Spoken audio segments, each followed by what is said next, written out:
Today, we're exploring Shuili, a quiet countryside town in central Taiwan. And in this video, you'll learn English in context using comprehensible input. That means you'll learn useful English naturally by connecting language to real places, real objects, and real experiences. You remember it more easily and will be more confident using it in the big world out there. Our first stop is the Shuili Snake Kiln, a famous pottery site. Before we go any further, let's define an important word, pottery. Pottery refers to objects made from clay that are shaped and hardened by heat. This kiln was built in 1927, which means it has nearly 100 years of history. A kiln is a special oven used to heat or bake clay. This is one of the few wood-fired kilns in Taiwan. To be wood-fired means that it uses wood as fuel, not electricity or gas. This kiln is wood-fired. The kiln has a long, narrow shape and is built on a slope, so it looks like a snake. That's why it's called a snake kiln. When we say that it was built on a slope, that means the ground is not flat. It's at an angle, and that helps the heat from the burning wood travel more efficiently up the kiln. This kiln was built on a slope. Now, let's go inside the kiln itself. It's dark in here. As you can see, there are a lot of bricks. Bricks are made of clay, and they're very strong and durable. These bricks are rectangular. Rectangular is an adjective. The word rectangle is a noun. These bricks are rectangular. From the top of the kiln, you can see just how long it is. Check this out. Look at how long this kiln is. It just goes down and down and down and down.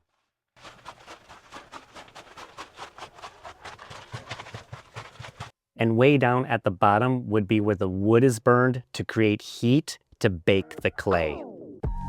So clay is usually brown, gray, or a reddish color, but we can get different colors based on the glaze that we paint over it. Glaze is a special kind of coating that they put on pottery before firing it in a kiln, and the glaze becomes hard and sometimes shiny after it's been heated in a kiln. So with the glaze, we can get different colors. Here is the gallery. A gallery is a special room where art is displayed for people to see. This is the gallery. These behind me are called hooded orchids. Check them out growing on this tree. These are hooded orchids. And they are crawling way up, about halfway up the tree. And they are growing on this whole row of trees right here. Aren't they gorgeous? And over here's the gift shop. You can see lots of different pieces available for purchase. This is the gift shop. This pot right here is filled with shards.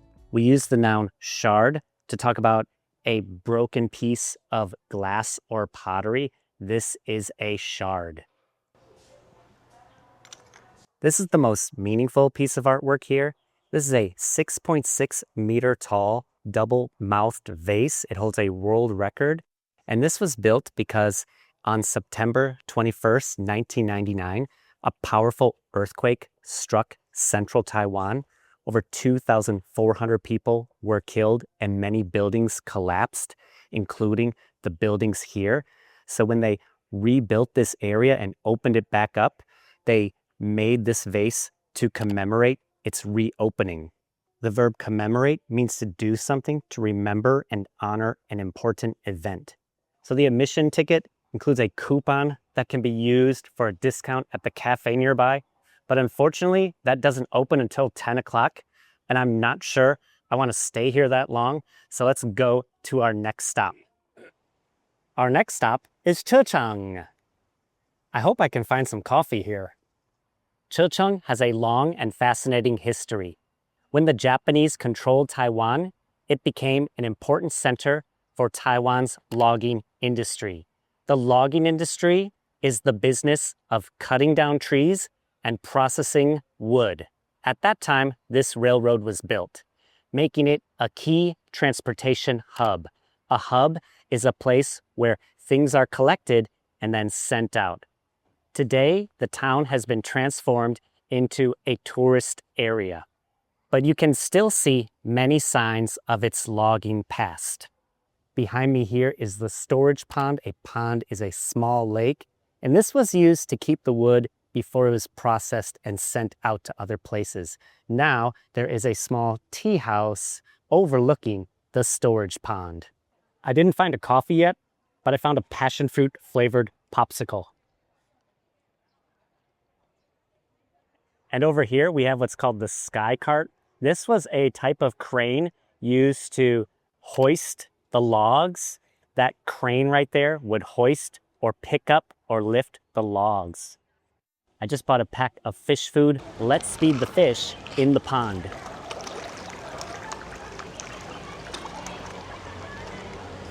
For some reason, there's a ninja hiding in this tree. I still don't have a coffee, but I got a green tea. This is Checheng train station, Checheng train station. Checheng is the terminal station of the GG branch line. Let's talk about two special terms there, branch line and terminal station. A terminal is the final stop on a route. It's the last station where the train stops and does not continue any further. Checheng is the terminal station. So this is where the train ends its journey. Now, what is a branch line? A branch line is a smaller railway that connects to a main line. It branches off or separates from the main line. Oopsies. Let's head up the hill to a special temple. Welcome to Sanyuan Temple. At Sanyuan Temple, the three main deities or gods that are worshipped here are the three officials, and they represent the heaven, the earth, and the water. So the heaven official, the earth official, and the water official. People come here to pray to the three officials for protection, for blessings, which are good wishes, or for forgiveness, which means being excused for past mistakes. This temple was built in 1986. Before it was built, the villagers who lived here kept these statues in different homes and would rotate which house they were in every year.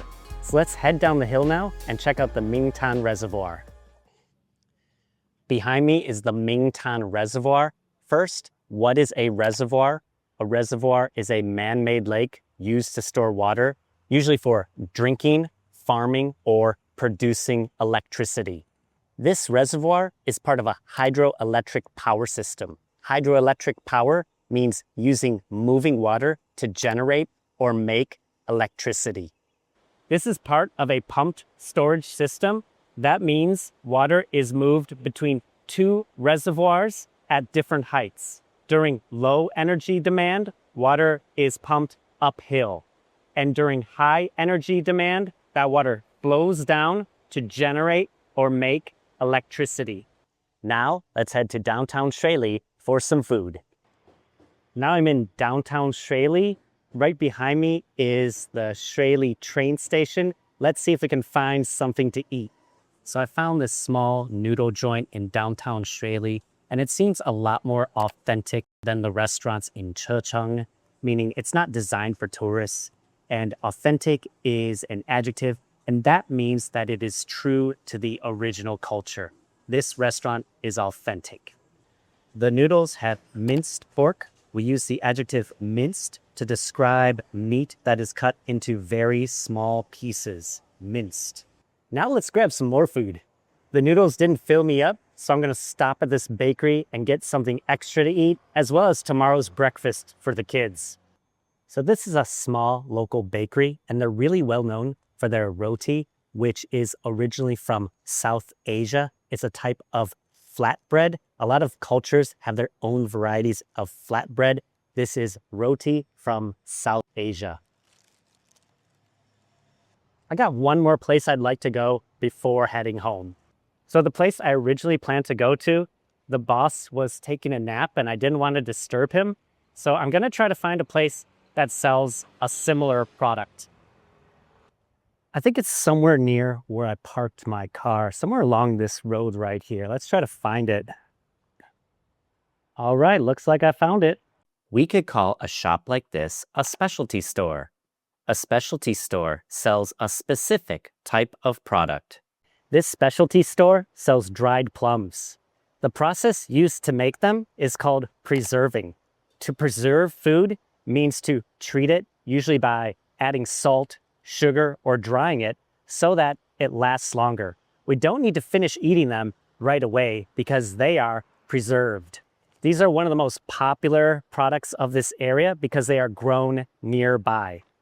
So I never found my coffee, and that's kind of okay. So if you want to learn English while exploring Taiwan, check out this video up here or that video down there. See you in the future.